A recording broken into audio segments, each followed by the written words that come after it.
Hola, saludos desde Canada. It is my pleasure and honor to be here today to share information with you on how Canada supports its creative industries. I cannot provide you with complete information today, that would take a lot more time, but at least I hope to get everyone thinking about options that might be available that have not been previously considered. Canada and its provinces and territories offer a variety of supports for the creative industry. This presentation will focus on supports for the film, publishing, and music industries and supports for First Nations, Métis, and Inuit art. So I wanted to share a little bit of information with you about Canada before we get started, just to provide you with some context, because I think it's really shaped Canada's creative industries.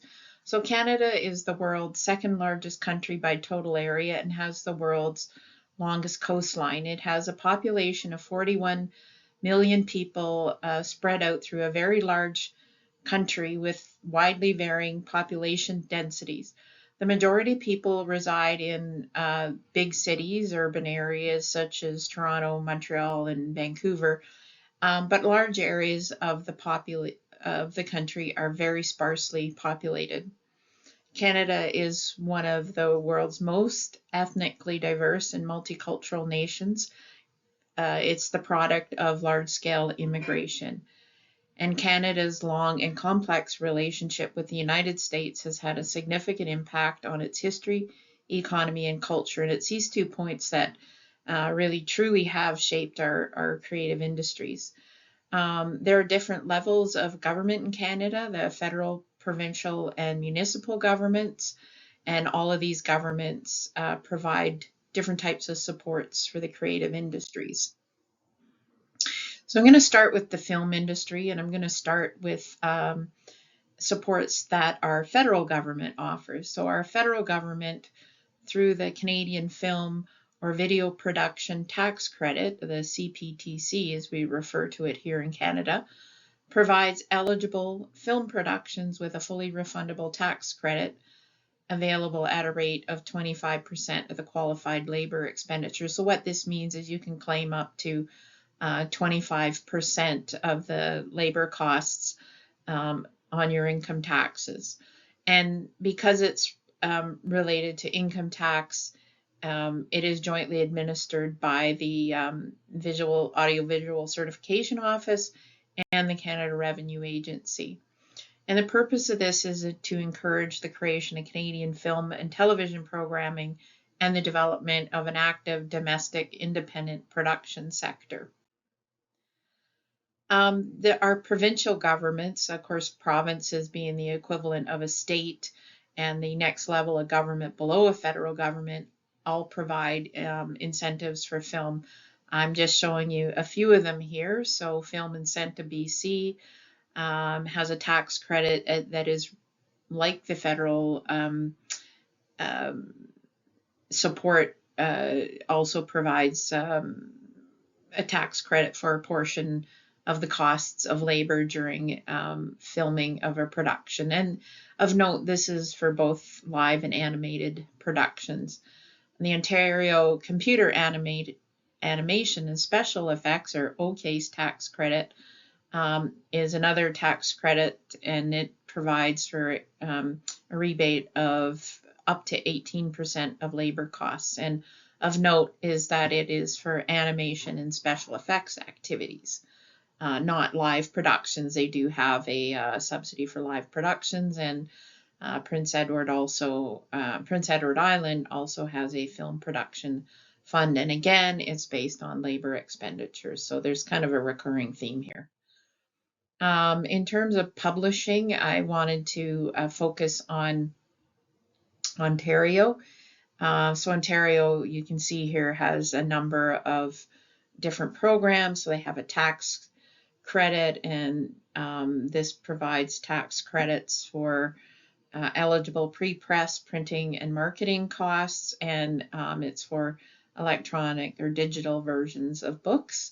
The Trillium Book Award recognizes excellence, supports marketing, and fosters increased public awareness of the quality and diversity of Ontario writers in writing. The Business Initiatives program helps Ontario publishers find partners to help them publish their books, and it's for fiction, nonfiction, and children's literature. There's also a program to support activities related to research, so any research that you might need to do to write a book, that's what this program's for. Turning to music and back to the federal government, the Government of Canada has the Canada Music Fund, and it's intended to ensure that a diversity of Canadian music artists connect with audience everywhere, and it has two components, individual initiatives and collective initiatives, and these components are delivered through the Foundation Assisting Canadian Talent on Recordings, or FACTOR, for the English market, and then the Fondation Music Action for the Francophone market. The individual initiatives component provides financial assistance to undertake activities that are central to the development of Canadian artists, the promotion of their music, and the expansion of their audience. And I've got some examples of supported activities there. And the applicants can apply for funding to support them almost like a salary for a year, or they can apply for funding for specific projects. And I thought at the provincial level, I'd highlight our province of British Columbia. As you can see, they have a number of incentives here. So they have an incentive to support and grow the overall music ecosystem, an incentive for out-of-province artists to come to British Columbia and record at BC studios, one that supports live music events, another program that supports new and emerging artists to create demo recordings and engage in mentorship with local music producers. Another program that supports artists to learn the business side of being an artist. And then finally, something that's of importance to all levels of government in Canada is support for our Inuit, Métis, and First Nations art. The Inuit, Métis, and First Nations are the peoples that were here before Europeans arrived in North America, and they have a distinct and unique culture in Canada, and therefore they have unique and distinct art. And so the Government of Canada, through the Canada Council for the Arts, runs the Creating, Knowing, and Sharing program. Creating provides support for research, production, and creation of new works of art. Knowing provides support for the retention, maintenance, innovation, and transmittal of cultural knowledge and creative practice. So very much focus on supporting the culture of the Inuit, First Nations, and Métis. The sharing part of the program provides support for the dissemination, exhibition, presentation, and distribution of works of art by First Nations, Inuit, and Métis people.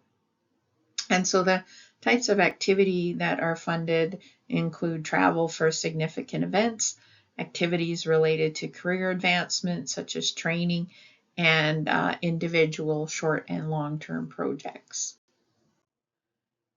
And so Inuit, First Nations, and Métis art is also supported at the provincial level. And I thought I'd share with you some information on what the province of Saskatchewan does. So they have the Indigenous Peoples Art and Artist program that supports the development and continuation of Indigenous peoples art forms. And it offers 3 grant streams. So basic, which supports simple projects that accomplish 1 or 2 things in any art form. This could be a great starting place for an artist who has not received funding before. Then intermediate supports more complex complex requests for moderate-sized artistic project, and then major supports professional Indigenous artists with a significant sustained practice working independently, collaboratively, or as a collective to accomplish a substantive project over a period of time. So that really gives you the really quick overview of the supports that Canada is in place.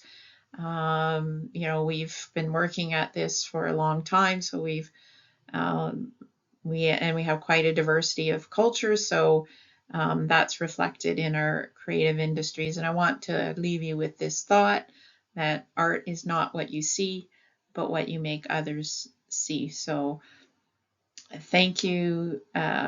Merci beaucoup. Muchas gracias. Enjoy the rest of the conference.